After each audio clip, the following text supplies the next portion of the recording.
मैं आपके सामने चुनौती देता हूं, मोहन भागवत यदि अपने बाप की औलाद है तो वहां 2 दर्जन विधायक चुनाव जिता दे, मैं मान जाऊंगा। वो दिन दूर नहीं है जब भाजपा के विधायक और सांसदों को हमारे देश के किसान गांव में जूतों से मारेंगे, उसके बाद उनके मुंह सर से यह भूत उतरेगा।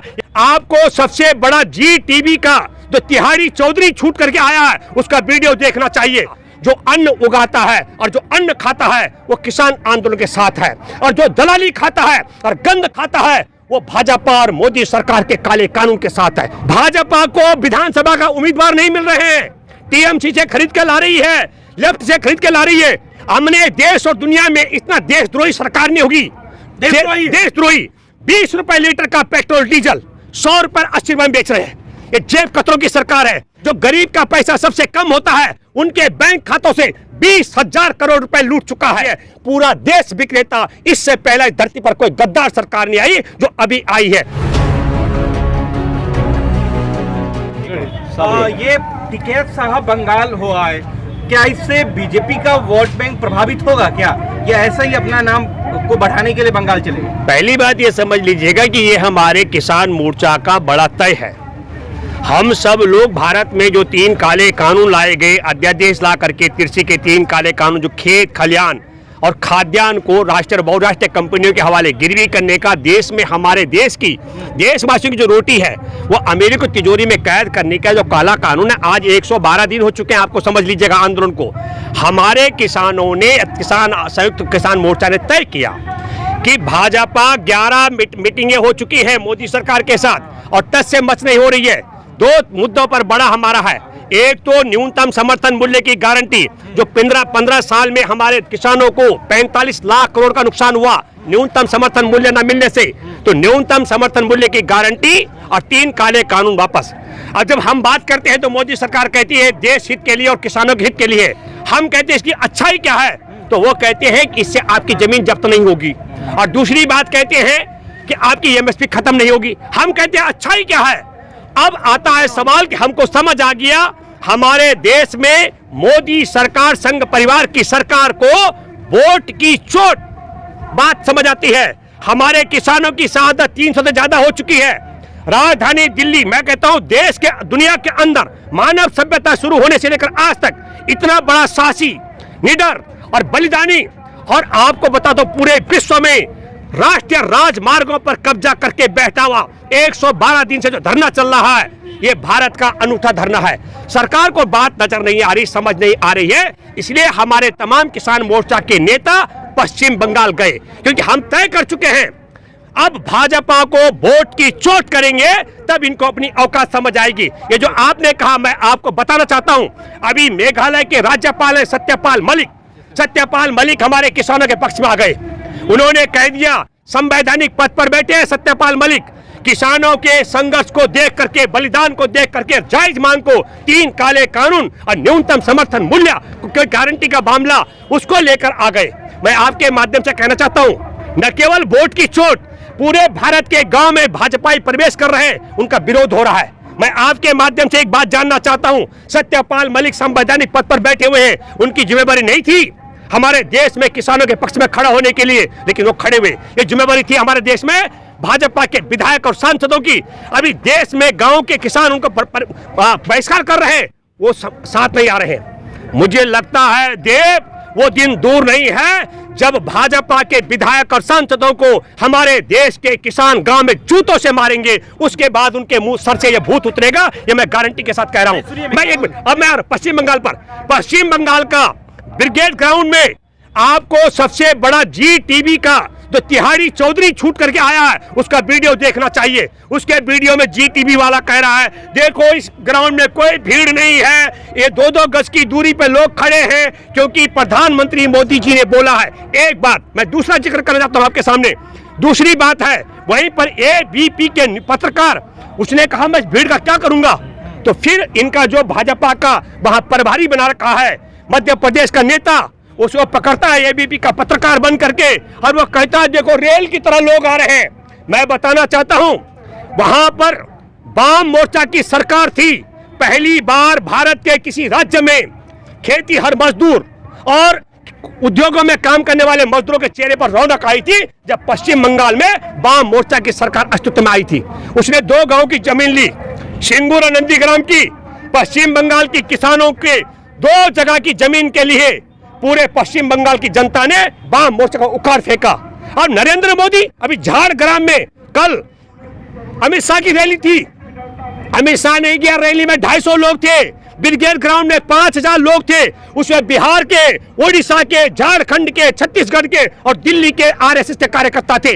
मैं ये कहना चाह रहा हूं आपके माध्यम से, और पूरे पश्चिम बंगाल के लोग इस समय किसान आंदोलन के साथ हैं। जो पूरे 5 राज्यों की बात कर रहा हूं, 5 राज्यों में चुनाव है, पश्चिम बंगाल, असम, अपना क्या कहते हैं केरल और पांडुचेरी तमिलनाडु, और 5 राज्य की जनता ने कह दिया जो अन्न उगाता है और जो अन्न खाता है वो किसान आंदोलन के साथ है, और जो दलाली खाता है और गंद खाता है वो भाजपा और मोदी सरकार के काले कानून के साथ है। मैं ये बात इसलिए कह रहा हूं, आज हमारे टिकैत जी और तमाम किसान नेता पश्चिम बंगाल गए हुए, हजारों की संख्या में लोग वहां किसानों के साथ खड़े हो रहे हैं। नरेंद्र मोदी की सभा में 5000 लोग, और अमित शाह झारग्राम में नहीं गया। मैं आपके माध्यम से एक बात और कहना चाहता हूं, भाजपा को विधानसभा का उम्मीदवार नहीं मिल रहे हैं। टीएमसी से खरीद के ला रही है, लेफ्ट से खरीद के ला रही है। 3-4 एमपी, राज्यसभा का एक नवनियुक्त उसकी सदस्य छीनने वाली है। 4 एमपीओ को मैदान में उतार दिया, विधानसभा में उम्मीदवार नहीं मिल रहे। मोदी और अमित शाह को देखने और सुनने लोग नहीं आ रहे, तो वोट कहां से आएगा? जी, 378 लाख करोड़ रुपया किसानों को दे दिया, जगह जगह होर्डिंग पोस्टर लगे हैं दिल्ली में, कह रहा है कि मोदी सरकार ने दिए हैं। आप कह रहे हैं, आप तो उस पर जिक्र ही नहीं कर रहे हैं कि किसानों को जो इतने लाख करोड़ रुपया दिया है उसका जिक्र तो कीजिए कम से कम। मैं आप देश जो कहना चाह रहे हैं, कोरोना काल में भी हमने देश और दुनिया में इतना देशद्रोही सरकार नहीं होगी, देशद्रोही 20 रुपए लीटर का पेट्रोल डीजल 100 रुपए 80 रुपए में बेच रहे हैं। ये जेब कतरों की सरकार है। हमारे देश में न्यूनतम बैंक बैलेंस, जो गरीब का पैसा सबसे कम होता है, उनके बैंक खातों से 20,000 करोड़ रुपए लूट चुका है। पेट्रोल में लूट, बैंक में जमा पूंजी में लूट। हमारे देश का पहला देश की गद्दार सरकार है जो देश के सड़क बेच रही है, देश के एयरपोर्ट बेच रही है, देश के बैंक बेच रही है, देश का रेलवे बेच रही है, देश के नवरत्न बेच रही है। और इतना ही नहीं, हमारे देश का भूगोल चीन को सीमा बेच चुकी है, और हमारे देश के खेत और खलियान को भी कंपनियों को बेचने जा रही है। पूरा देश विक्रेता। इससे पहले धरती पर कोई गद्दार सरकार नहीं आई जो अभी आई है।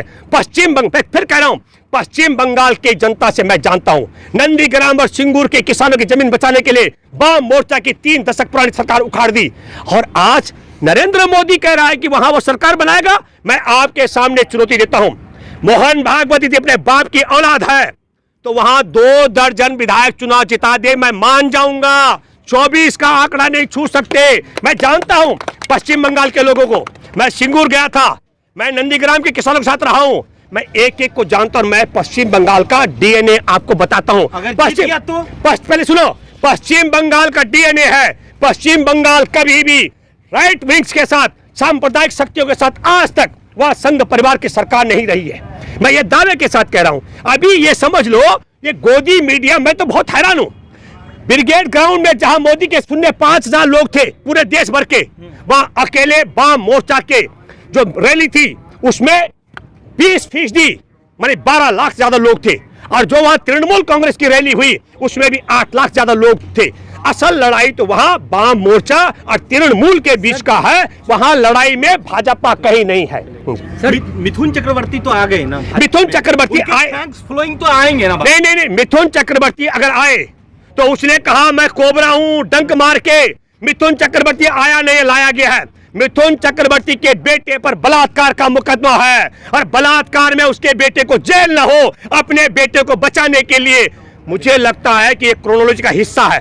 और एक बात और बताता हूं, एक मिनट देकर बताता हूं, जो बंगाल की बेटी रिया चक्रवर्ती को बदनाम कराने के लिए जिस संघ परिवार ने तार तार कराया हो, बंगाल की बेटी रिया चक्रवर्ती का अपमान कराया हो, बंगाल के लोग बच्चे बूढ़े और जवान का अपमान हुआ, उनकी बेटी का अपमान कराया, वो बदला चुकाएंगे। हमारे किसान और किसानों की शहादत 300 से ज्यादा हो चुके हैं, उसका बदला चुकाएंगे। और मैं एक बात और आपसे कहना चाहता हूं, पूरे भारत में अकेली एक देश की बेटी है ममता बनर्जी, जिसका अभी रोड एक्सीडेंट, अच्छा यह संयोग था कि प्रयोग, मोदी ने कहा स्कूटी नंदीग्राम में ही गिरेगी और वही ममता जी को चोट लगती है।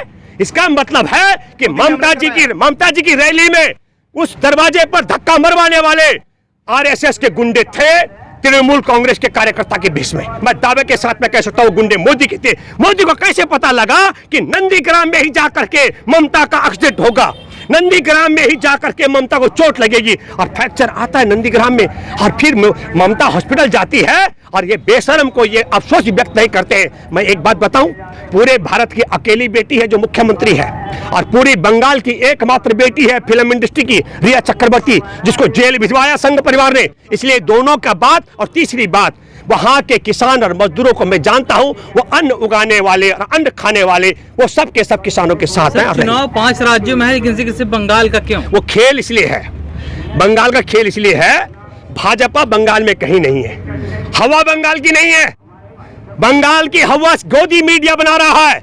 असल लड़ाई वहां, फिर कह रहा हूं, वाम मोर्चा तृणमूल के बीच की है। मसला यह है कि इनके हाथ से आसाम जा रहा है। मैं आपको बताता हूं, मोदी के सरकार बनने के बाद 2018 में हमने संविधान सम्मान यात्रा की थी। हमारा पहला राउंड हमने 2 अक्टूबर को, जब हम गुजरात से चले, राजस्थान में सरकार इनकी थी, मध्य प्रदेश में, छत्तीसगढ़ में सरकारें चली गई। दूसरा राउंड हमने शुरू किया देश की यात्रा का, झारखंड से, वहां से सरकार चली गई। और हमने आसाम में 2018 में रैली की। हमारे जैसे कार्यकर्ता को सुनने के लिए 20-20 हजार लोग उमड़े थे संविधान सम्मान यात्रा का सम्मान करने के लिए। आसाम के लोगों ने जो भूल पहले की थी उसका सुधार होने वाला है, भाजपा का वहां से सुपड़ा साफ होने वाला है। ये मैं इसलिए कह रहा हूँ, अगर आगे बन गई सरकार असम में तो क्या? अरे कहाँ बनेगी या कैसे बनेगी? मैं फिर कह रहा हूँ आपसे, अमित शाह और मोदी को सुनने के लिए और देखने के लिए जहां लोग नहीं आ रहे हो, वहां वोट कहां से आ जाएगा? झूठ कह रहे हैं आपकी बार 200 पार? नहीं झूठ, 200 पर, हाँ, पर जब रैली की तो वहां 1200 लोग थे। मैंने भी कहा अब की बार अमित शाह की रैली में 1200 की भीड़ पार।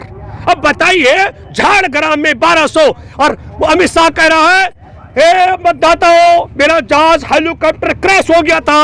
अरे हेलीकॉप्टर दुर्घटनाग्रस्त नहीं हुआ, असल में 1200 लोगों की सभा में जाने से नाक कट रही थी। मैं फिर कह रहा हूं, जी न्यूज में वो ये तिहारी चौधरी है, एक पत्रकार जो प्रवक्ता है मोदी का दत्तक पुत्र, उसने कहा इसलिए भीड़ कम है। मोदी जी ने कहा 2-2 गज की दूरी है जरूरी। अमित शाह को भी सुनने लोग नहीं आ रहे। तो अब समझो कि 2 लोगों को सुनने कोई नहीं आ रहा हो, वो उनका वोट कहां से आएगा भैया? इसलिए वोट